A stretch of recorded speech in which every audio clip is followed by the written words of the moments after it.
In the winter of 1998, a family in northern Maine received a phone call that should not have been possible.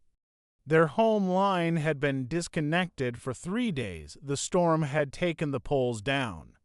The road was blocked. Power came and went in weak pulses. The nearest town was almost an hour away, and yet, just after 2 o'clock in the morning, the phone rang. The father answered it. For 11 seconds, he said nothing. Then he told his wife to wake the children right now.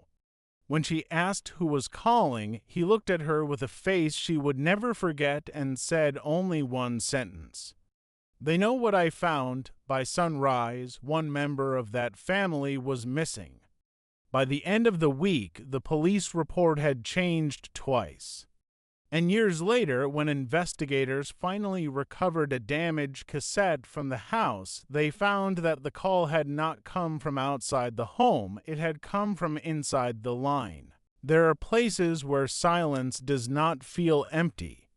It feels occupied. Old forests, frozen back roads, abandoned utility routes, houses that seem too far from everything else. Places where weather swallows sound, where radio signals thin out, and where the dark arrives early and stays too long. In those places, people still trust simple things. A locked door, a porch light, a phone line running through the trees. But sometimes, the things built to connect us become something else. A wire becomes a listening path. Static becomes a voice. And one unanswered question becomes the center of a family's ruin. The Harrow family did not believe in conspiracies. They did not chase legends. They were not looking for danger. They were looking for a reason why, over several months, strange maintenance crews had begun appearing near an abandoned relay station less than 2 miles from their property. A reason why trucks with no company markings kept using a dead logging road in the middle of the night. A reason why every time they asked the county office for records, the file numbers came back blank. At first, it felt like a local mystery, then the phone rang. And the mystery became something much larger, something that did not want to be seen. The Harrow property sat near the edge of a decommissioned communications corridor once used during the Cold War. In the 1960s and 70s, remote parts of northern New England were dotted with relay points, backup transmission towers, buried line junctions, and hardened maintenance shelters. Most were small, some were hidden in plain sight. Their purpose was usually mundane on paper. Emergency communications, weather monitoring, regional line support, but many were built with unusual redundancy. Double-shielded cable routes, independent battery rooms, subsurface conduits mapped only on internal utility diagrams. In isolated terrain, these systems mattered. Storms could erase roads, ice could destroy towers. Normal infrastructure could fail for days. So older networks were designed to survive when the modern world could not. By the late 1990s, most of those facilities had been abandoned, stripped, or sealed. At least officially, but in rural counties, records were incomplete. Ownership changed. Maps disagreed with each other. Some structures remained on paper long after they vanished from the ground. Others remained on the ground after they disappeared from paper. The relay station near the Harrow house was one of those places. Locals called it Briar Relay, a squat concrete building half swallowed by spruce and snow. No windows on the lower side, a locked metal door facing east. A rusted pole line leading nowhere. County maps listed it as inactive. Utility maps did not list it at all, and yet, according to people living nearby, someone still visited it. Always after dark, always without headlights on the final stretch of road. There was no mobile signal in that area. Very little traffic, no cameras, no reason for strangers to be there, which made one detail stand out more than all the others. For nearly 2 weeks before the call, the Harrow family had been hearing ringing. Not from the phone itself, from outside. Thin, metallic, distant, as if a telephone was ringing somewhere deep in the trees. Thomas Harrow first went looking on December 14th. He was 39. A high school science teacher, practical, careful, not a man who frightened easily. That morning, he followed the old service path behind his house after finding fresh tire tracks in the snow. He expected to find utility workers or hunters. Instead, he found a gate he had never seen before. It had been installed across the road sometime during the previous week. Chain steel, new hinges, no rust. There was no warning sign, no agency label, no company plate. Only a small black box mounted on one post with a single dark lens at the center. Thomas returned home and told his wife, Elena, that something was wrong. That evening, from the upstairs window, their daughter Mara saw pale lights moving between the trees near Briar Relay. Not headlights, lower than headlights. 3 cold white lights in a straight horizontal line. They hovered for several seconds, then vanished. The next day, Thomas went back with a camera. He did not reach the relay building. About halfway down the service road, he found the snow disturbed in a strange pattern, not footprints, not tire marks. Long parallel grooves, as if something heavy had been dragged through the trees without ever fully touching the ground, he took for photos. When the film was developed later, all 4 frames were black except for one thin white arc near the bottom corner like a crescent made of static. That night, the house lost power. At 2:07 a.m., the disconnected phone rang. Elena later told police that the sound was wrong. Not loud, not urgent, soft, almost polite. Thomas answered on the second ring. She watched his shoulders go still. The kitchen was cold. The emergency lantern on the table flickered blue. Frost had formed in the corners of the inside windows. For 11 seconds, he listened. Then he asked one question, how many? No one else could hear the reply. Then he whispered, no, my children are here. Another pause, his face changed. Then he said the words that would follow the family for the rest of their lives. They know what I found. He hung up, woke Elena. Told her to get the children dressed. When she demanded an explanation, he only said that they had to leave before dawn. But they did not leave because at 2:19 a.m. a second sound came from outside. 3 knocks, not on the front door, from beneath the floor. The official response began as a missing person case. At 6:40 a.m., local deputies arrived after Elena reported that Thomas had vanished from the basement stairwell. According to her statement, he went downstairs with a flashlight after the knocking started. She waited in the kitchen with Mara and her younger brother, Caleb. They heard him cross the basement floor, then they heard a metal sound. A sharp echo, then silence. He never came back up. Deputies found the basement door open. The bulb down there was shattered. The flashlight lay near the far wall, still on, pointing into a section of shelving where canned food and tools had been stored. Behind the shelving was a narrow concrete panel Elena claimed had not been visible before. It stood half open. Beyond it was a passage. Not natural earth, not part of the house foundation. A reinforced service tunnel, barely tall enough to walk through, leading away into darkness beneath the frozen ground. County engineers later confirmed that no tunnel was listed under the property deed, tax survey, or any utility plan available to them. The first search team entered at 9:15 a.m. They moved 60 yards before finding the air unusually warm. At 80 yards, their radio reception failed. At 92 yards, one deputy reported hearing a telephone ringing ahead. Then all communication stopped for 47 seconds. When the team emerged, two officers refused to speak on record.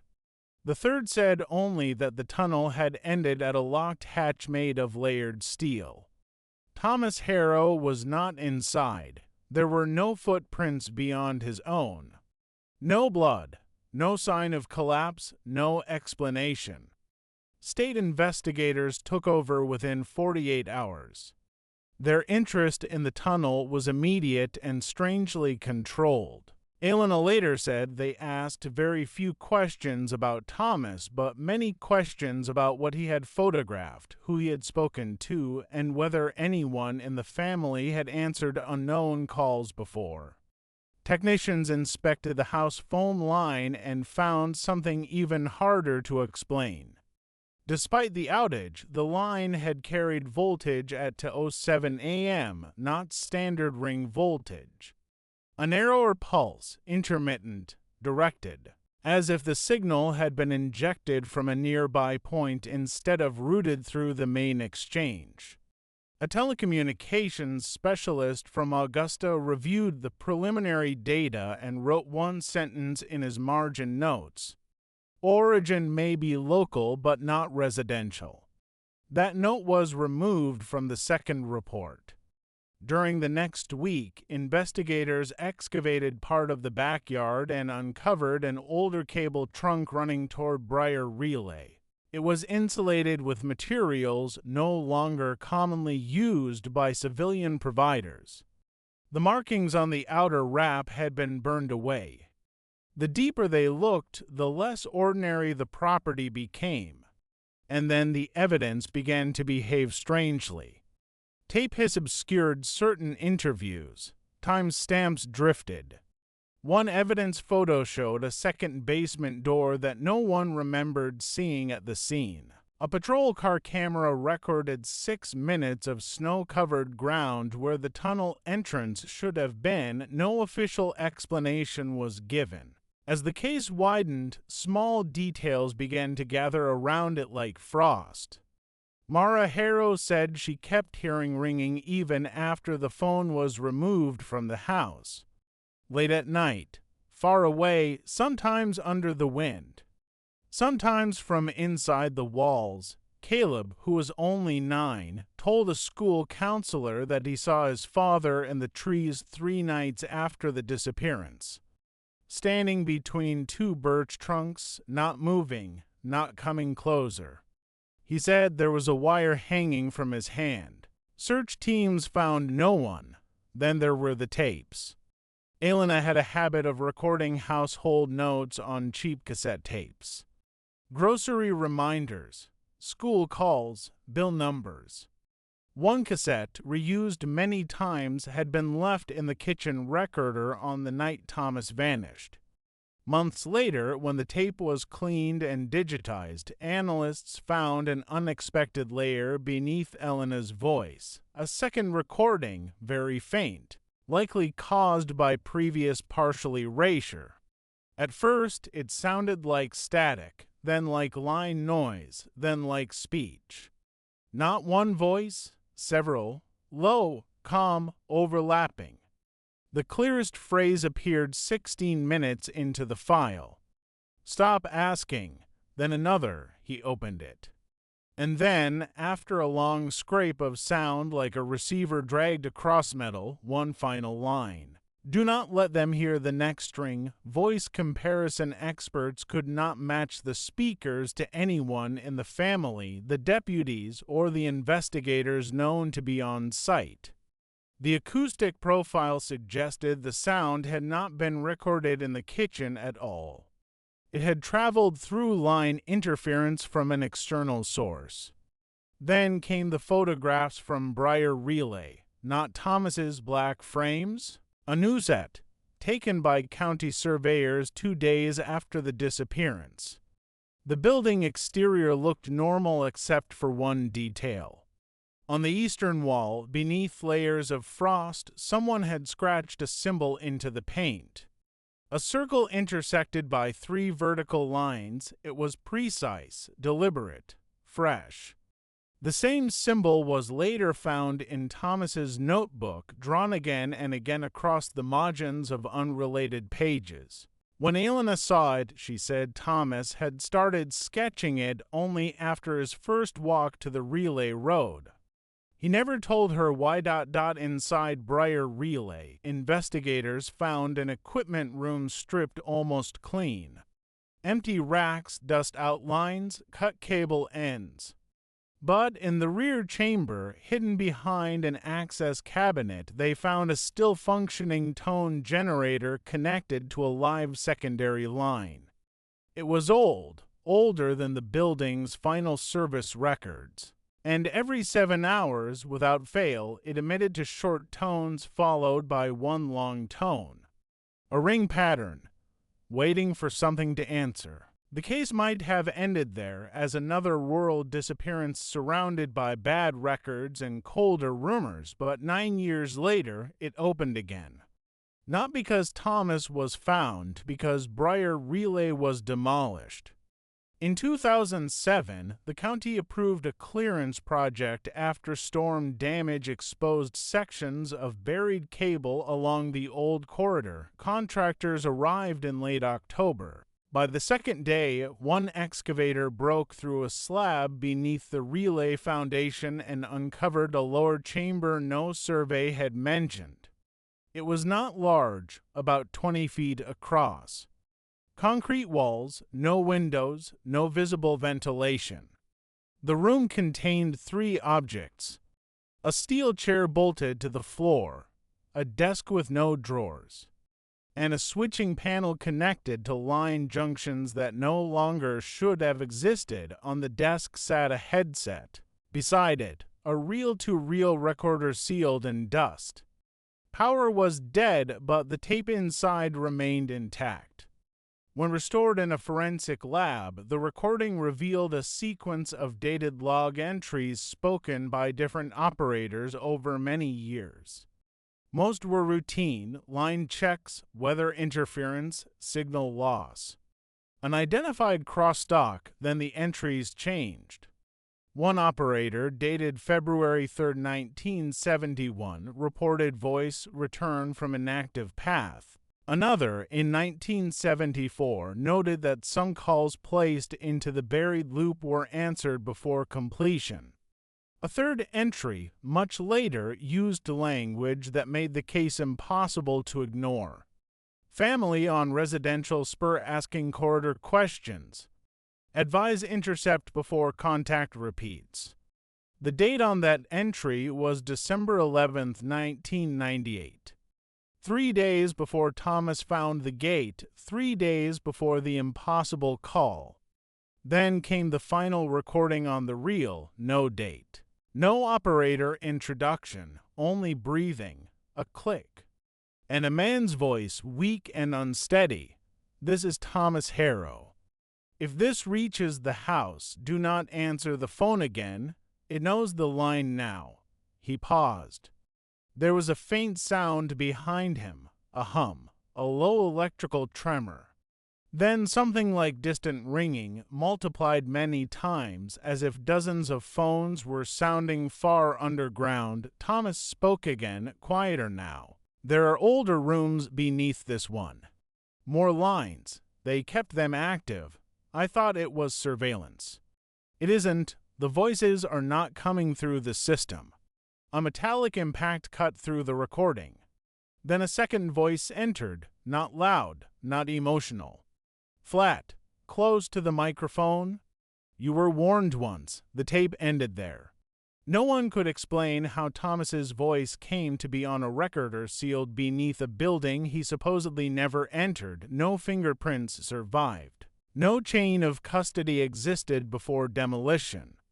And no agency claimed ownership of the lower chamber. The first theory is the official one. A hidden communications site remained active beyond its reported closure.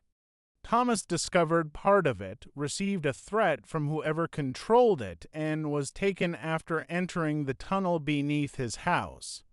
The strange audio, altered reports, and buried chamber were all products of a covert domestic surveillance program that was never meant to become public. It is possible. It explains the live voltage, the tunnel, the equipment, the erased records, and the unusual response by state investigators.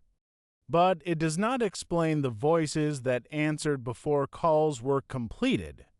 It does not explain why multiple operators across decades described the line as if it were reacting on its own. And it does not explain the phrase repeated in different recordings over 30 years. Stop asking. The second theory is more unsettling. According to several retired line engineers interviewed after the demolition, some older buried cable loops were known to produce bizarre forms of echo under rare conditions, temperature inversion, groundwater conductivity, damaged shielding, signal reflection across dead circuits. Fragments of past calls could return unexpectedly, distorted and delayed. In other words, the system could remember. If that is true, Briar Relay may have become a place where voices accumulated, stored, repeated, layered over time until the network no longer carried only human speech, but a kind of living residue of everyone who had ever passed through it. A memory field inside copper and stone, a loop that learned how to answer. This theory explains the overlapping cassette voices, the crosstalk, the impossible call origin. Even Thomas's voice on the later reel, if one accepts that the line had been recording and replaying far more than anyone understood. But there is one problem. Memory does not warn people. Memory does not say, "You were warned once." The third theory is the one no report included. That something beneath the corridor was older than the telecommunications system built above it. That the lines did not create the phenomenon, they connected to it. The buried tunnels, the repeated ring patterns, the answering voices, the symbols scratched into paint and notebooks, the feeling shared by search teams that the silence ahead was not empty but occupied. All of it suggests a point of contact rather than a malfunction, as if the network had been laid over a place already capable of sending something back. Something patient, something that used familiar human signals because those were the only doors we gave it. Elena Harrow left Maine in 2008. She never returned to the property. Before moving, she gave one final interview. Near the end, the interviewer asked whether she believed Thomas was dead. Elena was quiet for a long time. Then she said no. Not because she had hope, because hope was the wrong word. She said that once, years after the disappearance, in an apartment hundreds of miles away. She woke just before dawn to the sound of a phone ringing in another room. She had no landline. The sound stopped before she could find it. But on the kitchen table, beside her keys, she found a thin strip of paper like old receipt stock. On it was printed a single line of numbers. 207. Nothing else. No date. No message. Just the time the phone first rang in Maine. Investigators dismissed it. Stress, grief, misremembered details. But Mara would later say that her mother kept every clock in the house covered after that, because sometimes in the minutes before 2:07 a.m. they would begin ticking again, even when the batteries were removed. The Harrow file remains unresolved. Thomas Harrow was never found. The tunnel under the house was filled with concrete. Briar Relay is gone. The lower chamber was sealed. Most of the surviving evidence sits in mislabeled archive boxes, scattered across county storage. But one item remains in restricted custody, the restored reel containing Thomas's final recording. According to the last technician known to examine it, there is a sound in the final 2 seconds that does not appear in the official transcript. A faint pulse, then what may be another voice. Very low, very close, not speaking to Thomas. Speaking to whoever listens next. If a disconnected phone rings in the middle of the night and the voice on the other end knows what you have already seen, would you hang up, or would you ask what has been waiting beneath the line for all these years?